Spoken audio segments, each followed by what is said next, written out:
말씀 요한계시록 2장 8절부터 11절입니다. 요한계시록 2장 8절부터 11절까지 말씀, 신약성경 400페이지에 있습니다.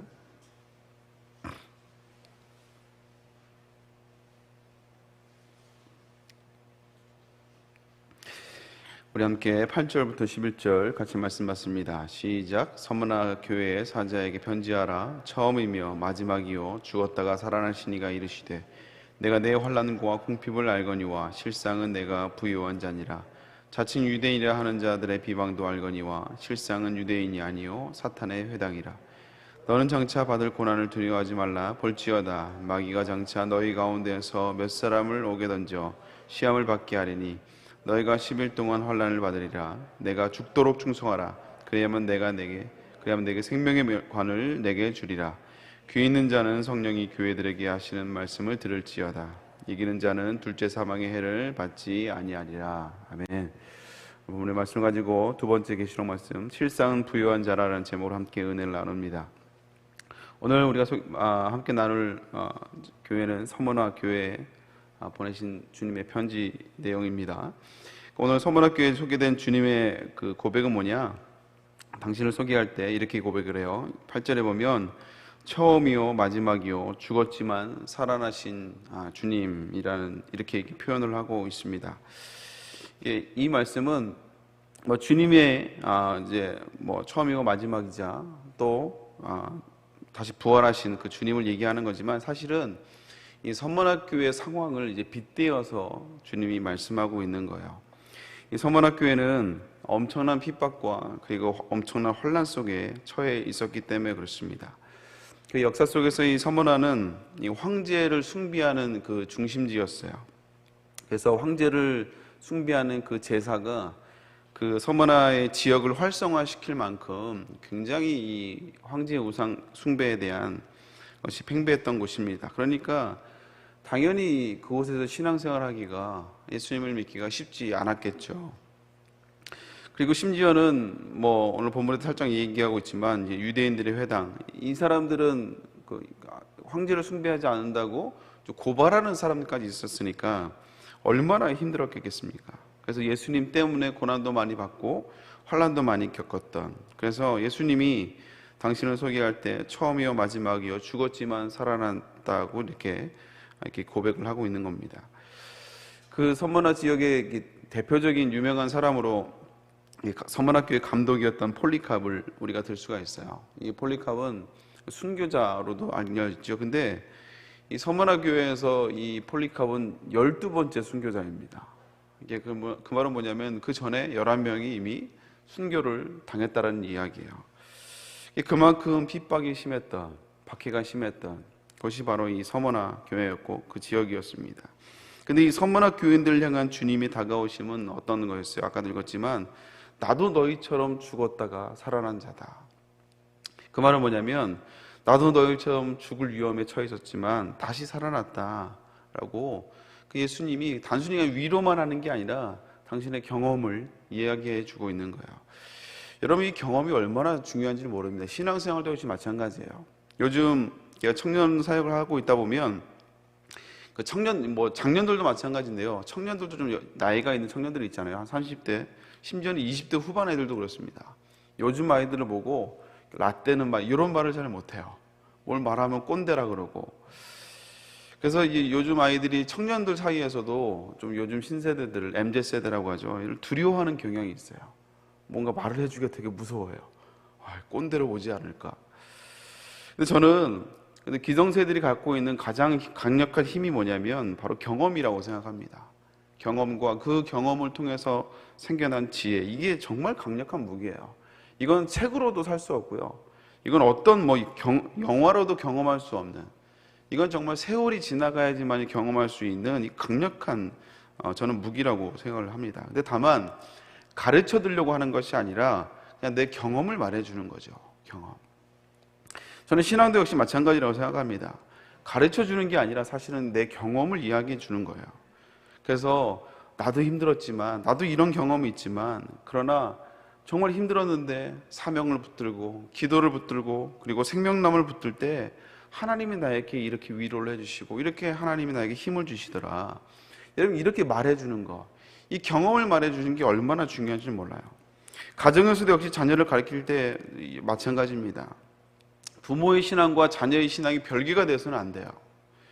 가정에서도 부모가 자녀들에게 부모가 왜 헌신을 하는지, 그리고 왜 교회에 나가고 왜 새벽 기도를 나가서 기도를 하는지 부모가 자녀에게 그 이유를 말해줘야 된다는 거예요. 넌 공부만 해, 엄마가 기도할 테니까. 이게 아니라는 거예요. 여러분, 신앙이 흔들리는 자녀들의 특징이 뭡니까? 중직자 자녀이고 목회자 자녀임에도 불구하고 신앙이 흔들리고 믿음이 없는 이유가 뭐냐면, 부모는 열심히 신앙생활을 하는데 집안에서는 불평하고 원망하는 거예요. 교회에서는 인정받는 사역자인데 늘 웃으면서 일하고 사람들이 막 칭찬을 해주는데 집에선 그런 모습이 안 보이는 거죠. 그러니까, 그리고 또 어려움이 생기면 마치 믿음 없는 사람처럼 행동을 하는 거예요. 삶에 어려움이 찾아오면 불평하고 원망하고 절망하는. 그러니까 자녀가 보기에는 이상한 거예요. 하나님을 믿는다고 하지만 실질 삶은 사람들한테 보이는 건 좋게 보이지만 실질적인 집에서 보이는 부모의 모습은 믿음이 없는 모습인 거죠. 가식적으로 느껴지는 거예요. 그래서 우리가 신앙생활 하면서 내가 순종해 본 경험, 말씀에 순종해 본 경험, 그리고 내가 하나님의 은혜를 경험해 본 그 경험들, 그리고 내가 순종해 봤을 때, 말씀에 순종을 했을 때 하나님이 내 삶을 통해서 어떻게 위로해 주시고 나의 삶을 기적을 경험했는지 그 경험들이 있어야 돼. 그리고 그 경험들을 자녀들에게 말을 해줘야 된다는 거예요. 여러분, 이 경험이 얼마나 중요한지 모릅니다. 그래서 오늘 이 서머나 교인들을 향해, 로마에게 엄청난 핍박을 받고 있는 이 서머나 교인들을 향한 주님의 반응은 뭐예요? 나도 너희들처럼 죽을 뻔했지만, 나도 너희들처럼 죽을 위험에 처했지만 살아났다. 나도 그런 경험이 있다 이거예요. 그 경험으로 주님이 이 서머나 교인들에게 다가가는 걸 볼 수가 있어요. 그리고 이제 그 더 큰 주님의 위로가 나타납니다. 우리 9절 말씀 한번 읽어볼까요? 2장 9절입니다. 시작. 내가 내 환난과 궁핍을 알거니와 실상은 내가 부유한 자니라. 예, 여기까지요. 우리 주님이 뭐라 하냐면 내가 네 환난과 궁핍을 알지만 실상은 네가 부유한 자라 이거예요. 진짜 너는 부유한 자라. 여러분, 그 서머나 교인들은요, 예수를 믿는 것 때문에 직장도 잃어야 됐고, 심지어 자기 생명까지도 어떻게 보장할 수 없는, 어쩌면 그 황제 숭배로 인해서 경제가 활성화됐기 때문에 거기서 황제를 숭배하지 않는다는 것은 경제적으로 굉장히 어려웠다는 것을 우리가 예측할 수 있어요.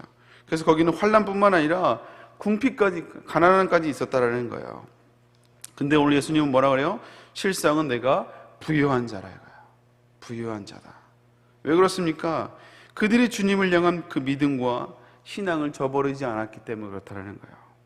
이 사실 이 말씀은요, 굉장히 우리가 이 시대를 살아가는 우리들에게, 물질이 만능이 되어버린 이 시대를 살아가는 우리들에게 정말 헷갈리는 유혹 중에 하나입니다. 믿음과 사명을 선택할 것인가? 아니면 세상의 평안함을 선택할 것인가? 여러분, 우리에게 늘 찾아오는 유혹들 아닙니까?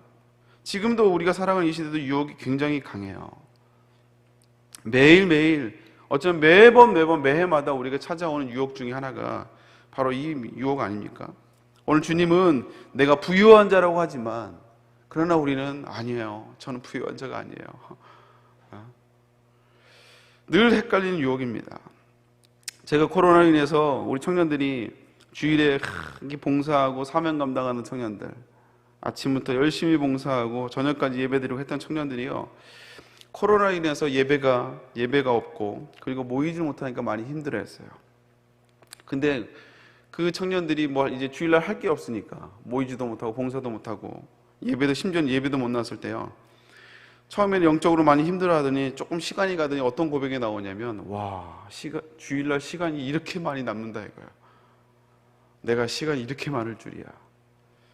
그래서 황금 같은 시간들, 그러더니 그 비는 시간을 세상으로 점점 좀 돌리기 시작하는 거예요. 주말에 시간이 너무 많은 거죠. 그래서 여러 가지 설문 기관들에 의하면 주일날 그 열심히 헌신했던 그 청년들이 이제 세상으로 이제 주말에 시간이 많이 남는 걸 경험하고 난 다음에 다시 코로나 이전으로 돌아오기 쉽지 않을 거다 라는 생각들이, 그런 의견들이 굉장히 지배적인 설문들을 많이 볼 수 있어요. 근데 저는 오늘 이 주님의 관점이 없으면 그렇게 될 수밖에 없다고 생각이 돼요. 오늘 이 구절에 말씀하고 있처럼 내가 내 환난과 궁핍을 알거니와 실상은 내가 부요한 자니라. 부요한 자니라. 주님 때문에 그리고 복음 때문에 핍박을 받고 주님 때문에 궁핍된 그 사람들 오늘 주님이 내가 실상은 부유한 자라, 영적으로는 부유한 자라고 말씀하고 있어요. 여러분, 이거 얼마나 역설적입니까? 얼마나 역설적이에요. 이것은 천국에 대한 상급, 그리고 영적인 안목이 없을 때는 안목이 없으면 절대 이 고백을 할 수가 없다라는 거예요. 아까도 제가 서두에서 잠깐 설명했지만 이 서문학교의 대표적인 순교자였던 이 폴리캅, 이 12번째 순교자였던 이 폴리캅도요, 이 서문학교의 감독이었으니까요. 근데 얼마나 인품이 훌륭했는지 그 서문화 지역의 섭정관이 평소에 이 폴리캅을 굉장히 존경했다고 해요. 그래서 이 폴리캅이 신앙운동에서 잡히고 난 다음에 그를 살리고 싶어서 이 섭정관이 그를 회유했다고 합니다. 딱 한 번만 내 앞에서 예수님을 모른다고 부인하면 그러면 살려주겠다. 그 뒤로는 내가 뭘 하든 상관하지 않겠다. 그래서 딱 한 번만 부인하면 그러면 된다. 그럼 내가 풀어주겠다 이거예요. 그러나 폴리캅은 조금도 흔들리지 않고 이렇게 대답했다고 하잖아요. 예수님은 내가 사는 86년간 한 번도 나를 모른다고 하지 않으셨는데 내가 어떻게 그분을 모른다고 할 수 있겠냐. 그는 살 수 있는 기회가 있었지만 그 길을 선택하지 않고 복음을 위해서 순교의 길을 선택했다는 것이죠. 주변에서 잠시만 피하라는 그 권면에도 그는 피하지 않았고요. 그리고 기도 가운데 자기가 화형을 당할 환상을 보았음에도 불구하고 그는 기꺼이 복음을 위해서 체포를 당했고, 그리고 결국 기도하는 가운데 장작더미 위에서 화형을 당하며 결국 순교하는 것을 보게 되었습니다. 제가 말씀을 준비하면서 이 폴리캅은 얼마나 부유한 자였을까? 얼마나 부유한 자였을까? 인간의 눈으로 보면 참 비참한 모습이죠. 그래서 이게 불로 화형을 타 죽는데 그 모습이 얼마나 비참합니까? 그러나 오늘 주님의 눈으로 볼 때, 믿음의 눈으로 볼 때 실상은 부유한 자다. 실상은 부유한 자다. 그렇습니다. 오늘 서문학교회는요, 오늘 이 시대에 특별히 코로나로 인해서 여러 가지 핍박을 받는 성도와 교회의 모습을 또 우리에게 소개해주고 있다고 말할 수도 있죠. 우리들도 역시 여러 가지 어려움과 또 고난 가운데 있을 수 있습니다. 핍박 가운데 있을 수 있어요. 물론 서문학교회처럼 생명의 위협까지 느끼진 않죠.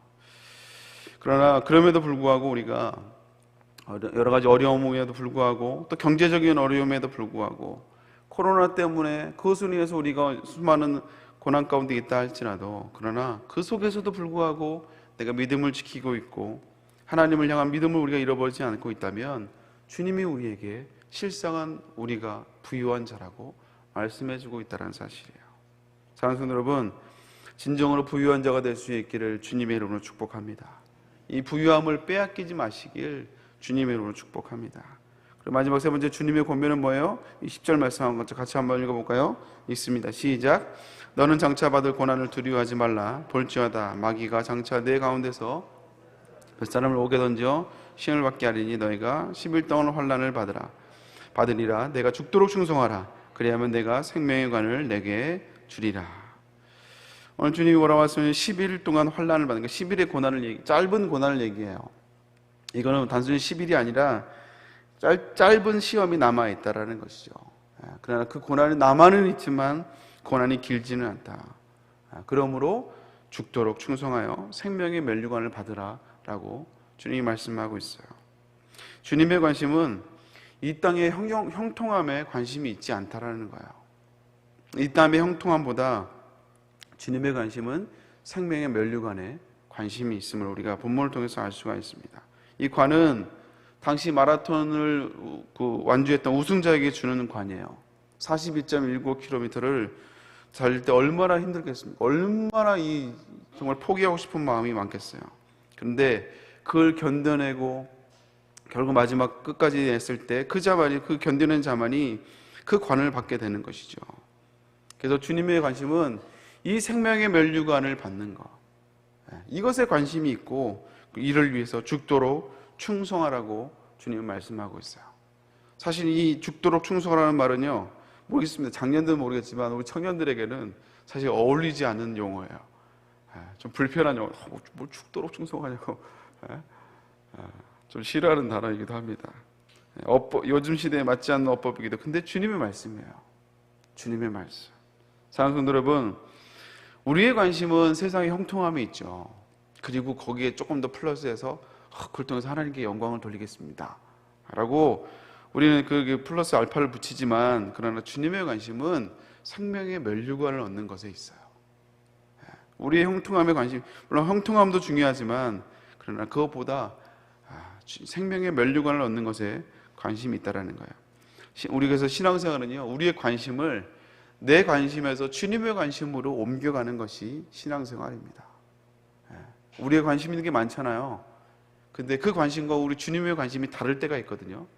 신앙생활이 성장하고 성숙한다는 이야기는 이 세상의 관심에서, 시선에서 조금씩 주님의 관심으로 우리의 시선을 옮겨가는 것. 여러분, 이게 신앙생활 아니겠어요? 그리고 그런 자가 진정한 부유한 자고 승리한 자라는 사실입니다. 여러분, 이런 실상은 부유한 우리 세대의 모든 성도들 될 수 있기를 주님의 이름으로 축복합니다. 기도하겠습니다. 사랑의 하나님, 감사드립니다. 우리의 삶이 지금 고난 가운데 있든지, 때로는 환난이나 핍박 가운데 있든지, 때로는 경제적인 어려움 가운데 있든지, 그것이 중요한 것이 아니라 우리가 그 상황 속에서도 주님을 바라보며 우리의 믿음을 지키고 있다면 주님이 우리를 향하여 실상은 부유한 자라고 말씀해 주고 계시니 감사를 드립니다. 우리 성도를 붙잡아 주시고, 물론 세상의 형통함도 중요하겠지만 그러나 진정한 주님의 관심인 생명의 면류관을 아버지 우리도 그곳에 관심을 두게 하여 주시고, 오늘 말씀처럼 죽도록 충성하라 말씀하신 그 주님의 음성에 순종하며 나가는 우리가 될 수 있도록 주여 인도하여 주시옵소서. 감사합니다. 그래서 정말 아버지 주님의 위로인, 정말 실상은 부유한 자라는 그 주님의 그 축복과 그 위로를 빼앗기지 않는 그것의 가치를 아는 우리 모든 성도들 될 수 있도록 주여 인도하여 주시옵소서. 감사합니다. 또 오늘도 주 앞에 나오며 귀한 예물을 드리며 특별히 기도의 제물을 드리는 우리 성도들 주님께서 축복하여 주옵시고, 단순히 아버지 우리가 기도할 때 형통함만을 구하는 것이 아니라 정말 이 영적으로 진정으로 부유한 자가 무엇인지를 깨닫는 우리 모든 성도들 될 수 있도록 주여 인도하여 주시옵소서. 감사합니다. 이 새벽에 나올 때 귀한 예물을 가지고 나옵니다. 드려지는 예물 기도 제목마다 하나님 응답하여 주시고, 오늘 사명을 위해서 기도합니다. 주께서 주신 그 사명을 놓고 기도하며 작정한 영혼을 놓고 또 여러 가지 사명을 놓고 기도하는 손길들, 또 아버지 맡겨진 영혼을 위해서 기도하는 손길들 하나님께서 축복하여 주옵시고, 아버지 정말 아버지 이 영적인 부유한 자임을 알지 못하면 어떻게 이렇게 사명을 위해서 기도할 수 있겠습니까? 내 문제도 많을 텐데 먼저 사명을 위해서 기도하며 주여 제 아버지 맡겨진 사명을 위해서 죽도록 충성하는, 또 기도하는 우리 모든 성도들, 이 사명자들을 주님이 축복하여 주시옵소서. 함께하여 주옵소서. 감사합니다. 또 여러 가지, 또 하나님 아버지 하나님의 영광을 위해서, 또 여러 가지 사명을 위해서, 또 아버지 하나님의 형통함, 아버지 쓰임받는 아버지 사업장에 되게 해달라고 아버지 기도하는 손길들 하나님께서 축복하여 주옵시고, 하나님 함께하여 주시옵소서. 주여 사업의 문을 열어 주옵시고, 또 건강을 붙잡아 주옵시며 아버지 기적을 이루어 주시옵소서. 12월에 여러 가지 기도 제목들이 있습니다. 자녀들을 붙잡아 주시고 여러 가지 아버지 깜깜한 상황 속에서도 하나님의 응답하여 주옵시고, 내 편에 되신 하나님을 아버지 붙들며 승리하며 나가는 우리 성도들 될 수 있도록 주여 인도하여 주시옵소서. 아버지 순을 놓고 기도합니다. 특별히 수험생의 우리 자녀를 놓고 기도합니다. 부흥을 놓고 기도하며 신년 축복성의 말씀을 놓고 기도합니다. 주여 아버지 선불 감사로 드려지는 손길들, 여러 가지 아버지 많은 기도의 제목들 하나님께서 응답하여 주옵시고, 아버지 우리가 기도할 때마다 우리의 삶의 문제도 해결되지만 그러나 오늘 주님이 말씀하신 것처럼 아버지 실상은 부유한 자임을 깨닫는 우리 모두가 될 수 있도록 주여 인도하여 주시옵소서. 감사합니다. 귀한 담임 목사님 건강을 붙잡아 주시고, 오늘도 사명을 위하여 몸이 부서져라 달려가신 우리 목사님 건강을 책임져 주시고 능력을 함께 하시며, 오늘 찬양 예배 가운데도 하나님 생명의 아버지의 은혜를 우리에게 허락하여 주시옵소서. 감사드리며 예수님의 이름으로 기도 올렵나이다. 아멘. 하늘에 계신 우리 아버지여, 이름이 거룩하게 받으시오며 나라의 마옵시며 뜻이 하늘에서 이룬 것 같이 땅에서도 이루어지리라. 오늘날 우리에게 일용할 양식을 주옵시고 우리가 우리에게 죄진 자를 사하여 준 것 같이 우리의 죄를 사하여 주옵시고 우리를 시험에 들게 하시며 다만 악에서 구하옵소서. 대개 나라와 권세와 영광이 아버지께 영원히 있사옵나이다. 아멘. 우리 함께 기도할 때 먼저 담임 목사님의 건강과 또 특별히 사역을 놓고 함께 기도해 주시길 바랍니다. 그런 오늘 말씀을 기억하고 또 여러분 각자 기도 제목을 놓고 자유롭게 기도하고 돌아갑니다. 주여 세 번째 기도합니다. 주여 주여 주여. 하나님 아버지 감사합니다. 아버지 귀한 담임 목사님 붙잡아 주시고 오늘도 아버지 귀한 맡겨진 사명을 위하여 아버지 몸이 부서져라 사명을 감당하시는 목사님 건강을 붙잡아 주시고 피곤치 않도록 곤비치 않도록 인도하여 주시며 연일되는 목표 일정으로 아버지 너무나 지친 가운데 또 이제 아버지 새해가 다가오며 신년 축복성회 또 아버지 송구영신 예배와 신년 축복성회를 준비하시는 목사님 아버지 또 체력적으로 너무나 힘든 시간들입니다. 영적으로는 풍성해지나 말씀으로는 풍성해지는 시간이지만 담임 목사님은 체력적으로 너무나 힘든 시간입니다. 특별히 아버지 건강을 붙잡아 주시고 피곤치 않도록 곤비치 않도록 하나님 목사님을 불쌍히 여겨 주시옵소서. 또 한국교회 연합시키는 아버지 하나 되게 하는 이 귀한 일에 하나님 은혜 허락하여 주시고 반드시 아버지 열매 맺을 수 있도록 주여 인도하여 주옵소서. 우리 모든 성도들이 온 교인들이 함께 기도합니다. 담임 목사님을 위해서 함께 기도하며 나갑니다. 주님 아버지 붙잡아 주시고 반드시 우리 목사님과 우리 교회를 통하여 아버지 아름답게 쓰임 받을 수 있도록 주여 인도하여 주시옵소서. 아버지 감사합니다.